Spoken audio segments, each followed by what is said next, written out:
What if I told you that the next 60 minutes could decide the rest of your life? Not tomorrow.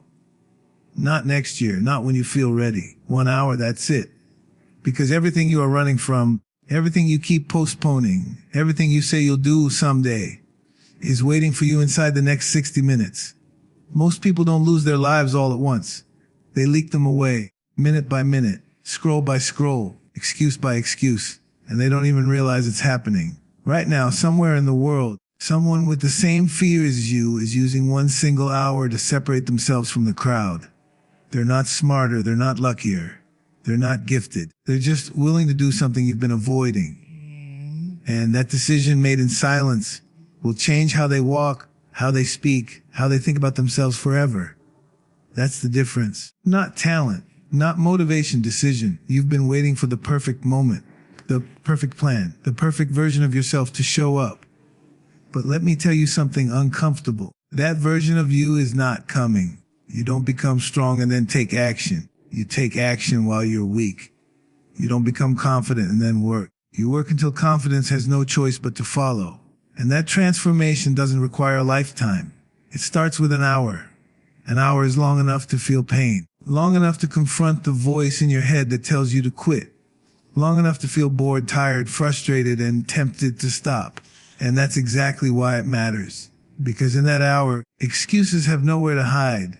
That hour reveals who you really are when comfort is taken away, when distractions are gone, when there's no applause. Just you and the work. Most people spend their hours reacting to messages, reacting to problems, reacting to other people's expectations. But the people who win, the people who dominate their future, they own at least 1 hour a day. They don't negotiate with it. They don't postpone it. They don't waste it. They protect it like their life depends on it, because it does. Think about how many hours you've already given away. Hours you can never get back. Hours traded for comfort, for noise, for temporary pleasure. Now imagine what happens when you take just one of those hours back. Not to feel good, not to be entertained, but to build something inside you that no one can take away. Strength, discipline, self-respect. This isn't about doing everything. This isn't about changing your whole life today. This is about proving to yourself that you're still in control. 1 hour where you don't run. 1 hour where you don't quit. 1 hour where you do the thing that scares you, challenges you, and forces you to grow. Because once you win 1 hour, you start to believe something dangerous, that you might be capable of more than you've been told. 1 hour. That's all it takes to strip away the lies you tell yourself. 1 hour is enough to expose whether you are serious about the life you say you want, or if you're just in love with the idea of it. Because when you commit to 1 hour of focused effort, there's nowhere to hide, no distractions to blame, no one else to point at, just you, the clock, and the work. That's when the truth comes out. Most people talk about who they're going to become. They talk about goals, plans, dreams, and potential. But identity isn't built by talking. It's built by action, and action only becomes real when it costs you something. 1 hour costs comfort. It costs ease. It costs the false safety of staying the same. In that hour, your mind will start negotiating. It will tell you that you've already done enough, that you can stop early, that tomorrow would be better. And the way you respond to that voice proves exactly who you are. You see, anyone can feel inspired for 5 minutes.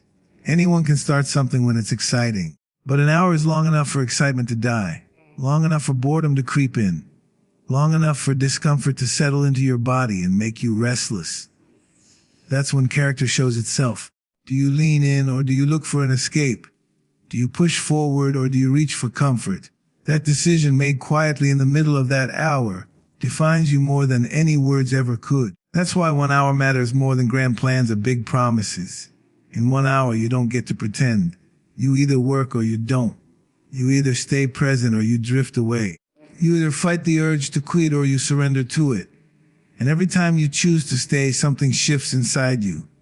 You start seeing yourself differently. Not as someone who talks about discipline, but as someone who practices it. This hour becomes a mirror. It reflects your habits, your weaknesses, your excuses. If you've been undisciplined, it will feel unbearable. If you've been avoiding responsibility, it will feel heavy. If you've been lying to yourself, it will feel uncomfortable. But that discomfort is valuable. It's information. It's telling you exactly where you need to grow.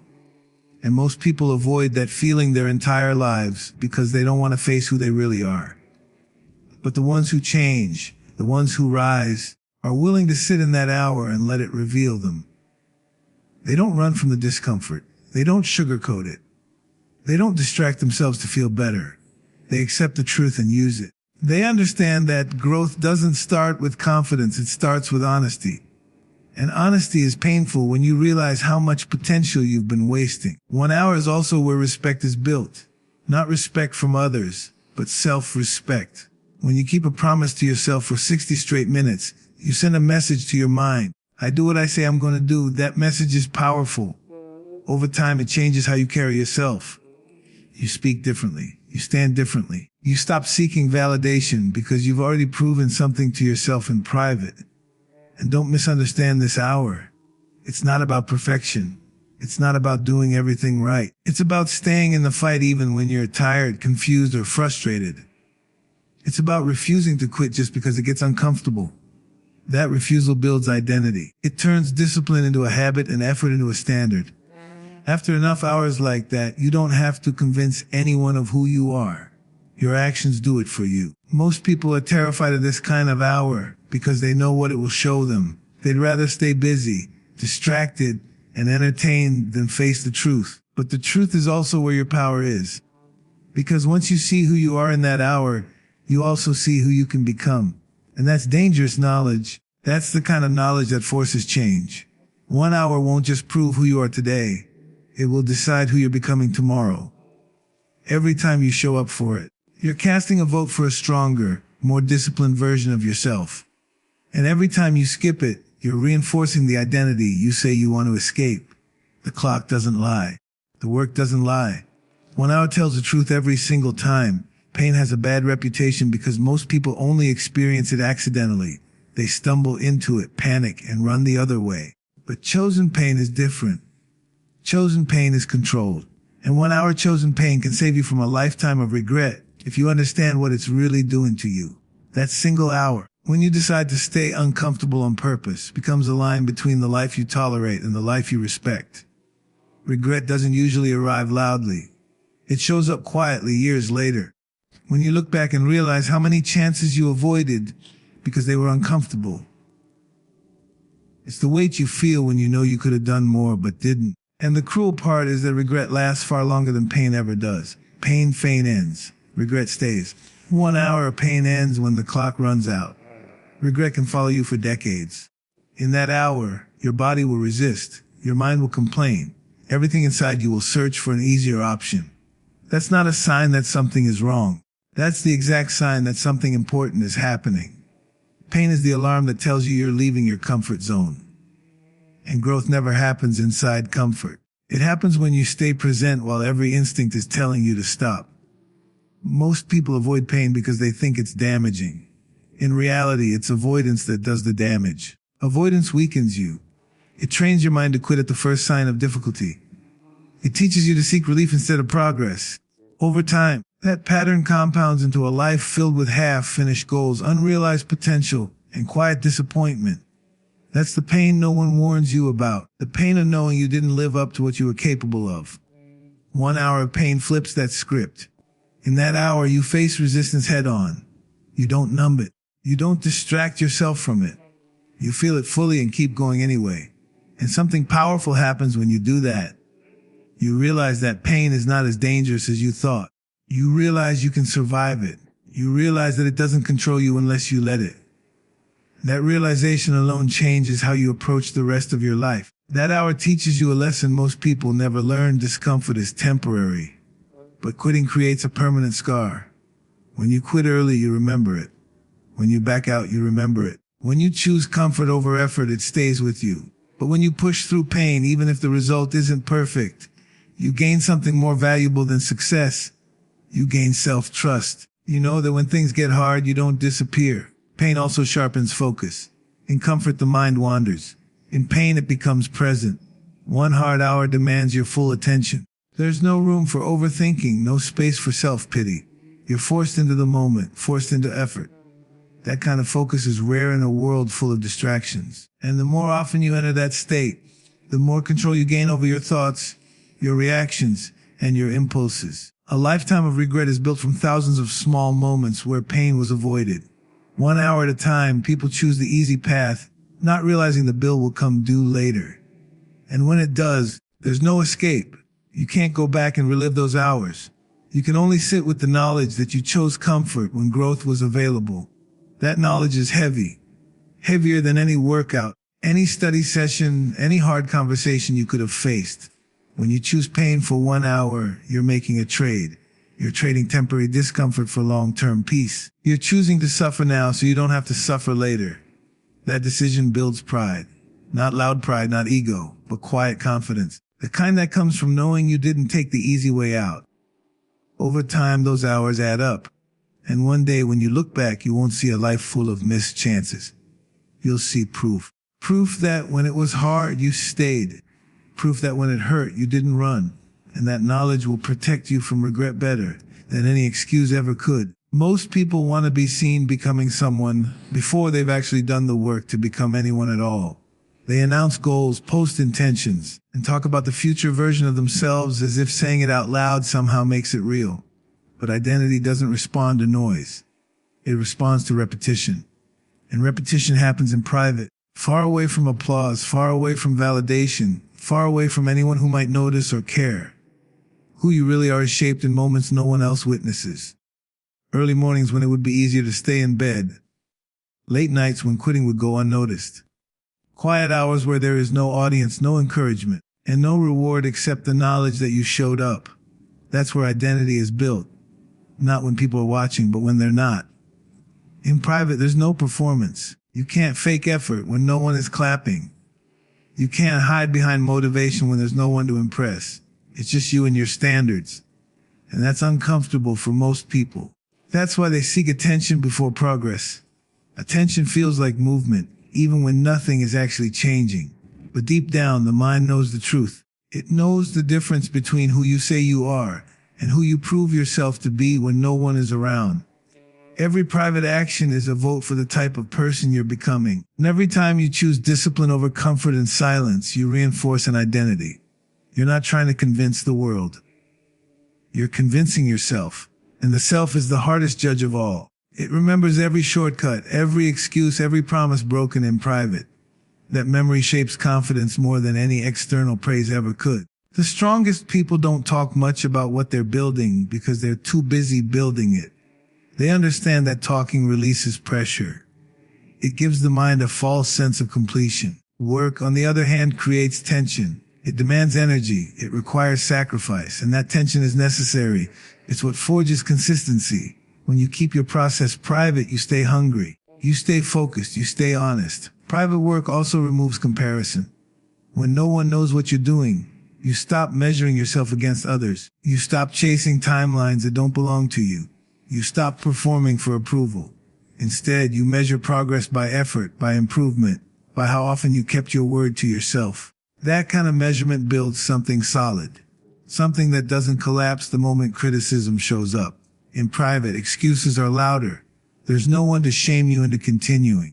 No one to remind you why you started. That's why private discipline is so powerful. When you push through resistance alone, you prove that your drive isn't borrowed. It's not dependent on motivation, environment, or support. It comes from within. And once you know that about yourself, you carry yourself differently in public without ever needing to say a word. People often think confidence comes from being seen winning. In reality, confidence comes from knowing what you've survived and endured in silence. It comes from the memory of nights you wanted to stop but didn't. Hours you wanted to quit but stayed. That history becomes armor. You don't need to announce your identity because it shows up in how you move, how you speak, how you respond under pressure. Announcing goals too early also invites doubt, opinions, and interference. Not everyone wants to see you grow. Some people only support the idea of your success, not the reality of it. Working in private protects your focus. It keeps your energy clean. It allows you to fail, adjust, and improve without external judgment. That freedom accelerates growth more than public accountability ever could. Eventually, the private work becomes visible. Not because you announce it, but because results can't stay hidden forever. Discipline leaves a mark. Consistency shows up in posture, in presence, in performance. And when that happens, people start asking questions. They wonder when you changed. They wonder how it happened. What they don't see are the countless silent hours that built the foundation. Identity is not a slogan. It's not a declaration. It's a collection of choices made when no one is watching. Build it there. Let the world notice later. Bad habits don't usually come from laziness. They come from repetition without awareness. Small choices made every day, often to escape discomfort, slowly turn into patterns that feel impossible to break. Over time, those patterns begin to define how you live, how you think, and what you believe you're capable of. And the frustrating part is that most people try to break years of bad habits with sudden bursts of motivation. That never works. What does work is discipline, applied deliberately for one focused hour. 1 hour of discipline is not about intensity alone. It's about structure. It's about doing the right thing on purpose, even when you don't feel like it. When you commit to one disciplined hour, you interrupt the automatic behaviors that have been running your life. You force yourself out of default mode. That interruption is powerful because habits survive on autopilot. They weaken when you bring intention back into your actions. In that hour, you're not reacting to urges. You're deciding. Instead of scrolling, you're creating. Instead of avoiding, you're facing. Instead of numbing, you're building. That shift, even for 60 minutes, sends a shock through your routine. It tells your brain that comfort is no longer in control. And once the brain realizes that discipline can override impulse, the grip of bad habits begins to loosen. Most bad habits exist because they provide immediate relief. They make you feel better now at the cost of feeling worse later. Discipline flips that equation. It feels uncomfortable now, but it creates relief later. 1 hour of discipline teaches your mind to delay gratification, which is the foundation of self-control. Each time you practice that delay, you strengthen the mental muscle that bad habits depend on being weak. That hour also creates momentum. When you complete a disciplined session, you don't just finish a task. You change how you see yourself for the rest of the day. You're less likely to sabotage yourself afterward because you've already invested effort. It becomes harder to justify destructive behavior when you've proven that you can act with intention. Discipline builds a sense of ownership over your actions, and ownership kills excuses. Years of bad habits often feel overwhelming because people try to attack everything at once. They try to fix their diet, their sleep, their focus, their mindset, all in the same week. That chaos leads right back to old patterns. 1 hour of discipline simplifies the process. It creates a single, non-negotiable block of time where you practice being the person you want to become. That consistency matters more than variety. Over time, the brain begins to associate that hour with effort and control. Neural pathways shift. What once felt forced starts to feel familiar. And habits don't disappear overnight, but they weaken. They lose their authority. The urge might still show up, but it doesn't dictate your behavior anymore. That's how discipline destroys bad habits. Not by fighting them directly, but by starving them of power. There's also a deeper effect. Bad habits thrive in chaos. Discipline creates order. When you give yourself one structured hour every day, it starts to organize the rest of your life. You become more aware of how you spend your time. You notice waste more clearly. You feel the cost of distraction. That awareness alone begins to eliminate behaviors that no longer align with who you're becoming. 1 hour of discipline also rebuilds trust with yourself. Bad habits often come with guilt and frustration. You promise to stop, then break that promise again. Over time, you stop believing yourself. Discipline repairs the damage. Each completed hour is proof that you can follow through. That proof accumulates. And as self-trust grows, the need for escape behaviors decreases. You don't need to numb yourself when you respect yourself. Years of bad habits didn't form overnight, and they won't disappear in a day, but they can be outmatched. 1 hour at a time. Discipline rewrites your daily script. It replaces reaction with intention, weakness with structure, chaos with control. And eventually, the habits that once ran your life can't survive in the environment discipline creates. Control doesn't start with mastering everything. That idea overwhelms people and keeps them stuck. Control starts small, precise, and deliberate. It starts with 1 hour. Because if you can take 60 minutes of your day and decide exactly how it will be used, without distraction, without excuses, without negotiation, you prove something fundamental. Your life is not running you. You are running it. Most people feel out of control because their days are reactive. They wake up already behind, responding to messages, problems, demands, and noise. Their time belongs to everyone else. When life is lived like that, it feels chaotic, even if nothing dramatic is happening. One controlled hour interrupts that chaos. It creates a space where you are not responding but commanding. And that feeling changes everything. In that hour, you decide what matters. You choose effort over impulse, focus over distraction, purpose over convenience. That choice might seem small, but it's not. It's a declaration. It says that at least part of your life is non-negotiable, that you are not available for excuses during that time. And once you experience that level of control, even briefly, you start seeing how much of your day you've been giving away without realizing it. Control is a skill, not a personality trait. And like any skill, it's built through repetition. 1 hour a day is enough to train it. When you consistently protect that hour, your mind learns boundaries. It learns that not every urge needs to be satisfied. Not every distraction deserves attention.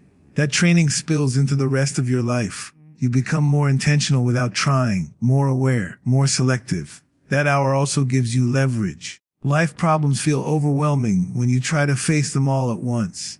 But when you know that no matter how chaotic things get, you still have 1 hour of control, the pressure decreases. You stop feeling powerless. You stop feeling like a victim of circumstances. You know that every day you have a guaranteed opportunity to build, improve, or strengthen something. That certainly creates calm. As that hour becomes routine, it begins to organize the rest of your schedule. You plan around it, you protect it. And in doing so, you start respecting your time more broadly. You waste less of it. You become aware of how quickly minutes disappear when you're not paying attention. Control grows naturally from that awareness. You don't force it. You earn it. There's also a psychological shift that happens. When you control 1 hour, you stop telling yourself stories about being unlucky, unmotivated, or undisciplined. You have evidence to the contrary. Evidence changes belief, and belief changes behavior. You begin to approach challenges differently because you've proven that you can stay focused when it matters. That proof becomes a reference point you return to whenever doubt shows up. 1 hour also teaches prioritization. You can't do everything in 60 minutes. You have to choose what matters most. That choice sharpens judgment. It forces clarity. Over time, you get better at identifying high-impact actions not just during that hour, but throughout the day. Control over time turns into control over decisions. And decisions shape outcomes. Life doesn't become easier when you take control of 1 hour. It becomes clearer. You see what's worth your energy and what isn't.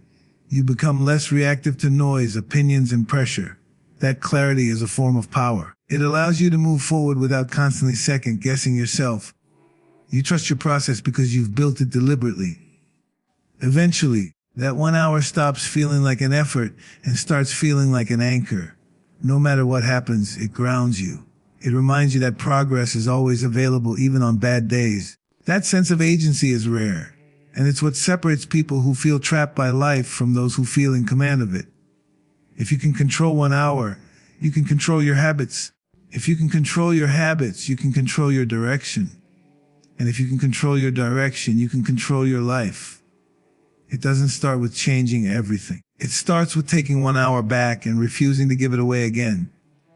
At the end of all this, it comes down to a simple truth: your life is not changed by dramatic moments, sudden breakthroughs, or perfect conditions. It is changed by what you do when no one is forcing you to do anything at all. 1 hour.